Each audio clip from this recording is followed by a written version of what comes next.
pada demokrasi dan konstitusi yang kita yakini sebagai satu kebenaran. Matur nuwun.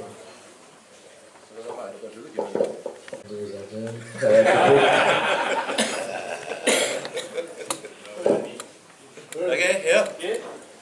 Susun. Susilo dulu. Sus.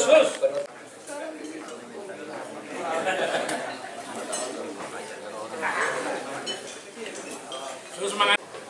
Mas. Jadian, Mas.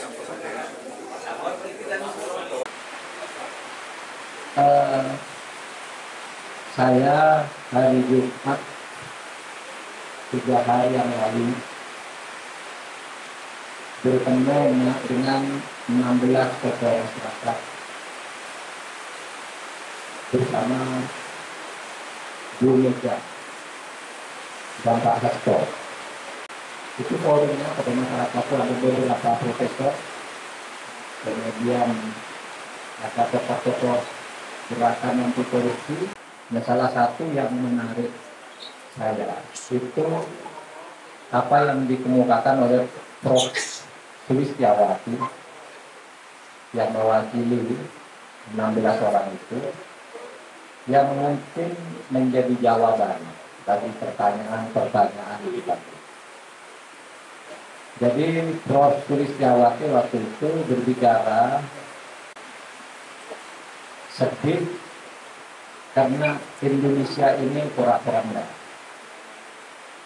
Indonesia yang kita bangun dengan baik-baik dan reformasi berjalan 25 tahun atau 24 tahun dengan baik, ternyata berkeping-keping dalam waktu sekejap. Ini Bu Sulistiawati yang mengatakan, sehingga mereka semua meminta untuk sekarang harapan kami untuk memimpin gerakan memperbaiki dan mereparasi demokrasi Indonesia itu, sekarang kami berharap Bu Megawati memimpin. Karena apa? Kalau ini dibiarkan, kata Bu Sulistiawati, kalau ini dibiarkan, ini nanti ke depannya tidak ada demokrasi. Orang mau menjadi penguasa, mau menang pemilu, jadi aja penguasa dulu. Atau dekat dengan penguasa, atau punya uang. Rakyat tidak akan bisa menentukan, karena semua bisa dibeli oleh penguasa melalui macam-macam, kata politik, bintang babi, politik, pegang keras leher, dan sebagainya. Itu akan terjadi begitu rusak Indonesia ke depan. Sehingga mari kita harus perbaiki ini. Jangan sampai ini berlanjut. Untuk itu lalu bagaimana? Hanya pilihan strateginya. Tadi Bapak yang tanya-tanya, apa diserahkan begitu saja? Ada yang mengatakan ya serahkan lalu kita posisi habis-habisan. Tapi ada yang bilang tidak, berbagi peran. Jangan lepas itu semuanya, harus ada yang mengendalikan. Itu strategi-strategi yang menjadi pengimbang. Ada strategi seperti itu. Tapi pada waktu itu jawabannya Ibu Mega, saya belum waktunya menjawab itu. Tapi gerakan mengajukan ke Mahkamah Konstitusi sebagai lembaga hukum dan angket itu bisa diteruskan. Tidak harus terlalu resmi. Ada pimpinan, itu kan haknya anggota DPR. Nanti pada saatnya yang tepat, kalau situasinya sudah kita baca semua, pendekatan itu juga spiritual. Pendekatan spiritualnya sudah ketemu, nanti dari kita. Kalau situasi sekarang silakan jalan, kan tidak ada, tanpa saya kan tidak terhalang semua gerakan itu dan masih tetap berjalan. Nah, kita sekalian oleh sebab itu ya itu Pak Tulus, kita tidak diam. Cuma hari ini sebenarnya cara bicara politik biar tidak dianggap memprovokasi lagi. Tapi Pak Dodi ini provokasi terus kan saya nggak enak.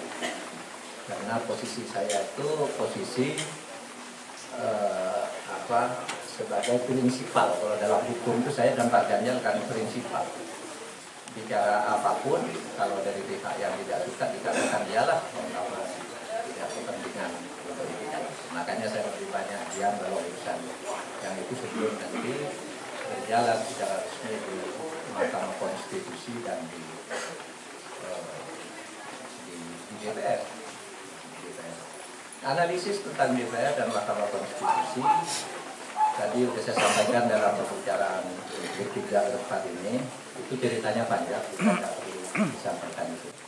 Bu Mega itu bukan tidak mau memimpin. Jangan dibilang Bu Mega diajak memimpin tapi tidak, bukan. Bu Mega itu mau, tetapi ini belum saatnya karena perkembangan politik itu masih dinamis, masih banyak yang akan terjadi. Jadi Bu Mega itu menganggap untuk angket dan hukum itu langsung jalan aja, lurus, tegas gitu. Tapi itu sebenarnya belum perlu turun tangannya Bu Mega untuk memimpin itu. Bu Mega masih menunggu situasi yang lebih konkret dilihat dari berbagai aspek. Jadi jangan ditulis Bu Mega tidak mau memimpin angket. Belum turun, itu urusan angket itu urusan teknis anggota DPR sendiri. Partai pun sebenarnya hanya ngarah-ngarahkan aja, kamu itu, kamu tidak gitu. Hukum akan kamu jalan. Jadi nanti Bu Mega menunggu saat yang tepat lah untuk menyatakan kepemimpinan tentang apa perbaikan politik ke depan. Kalau soal angket dianggap soal taktis saja, strategis saja mungkin ya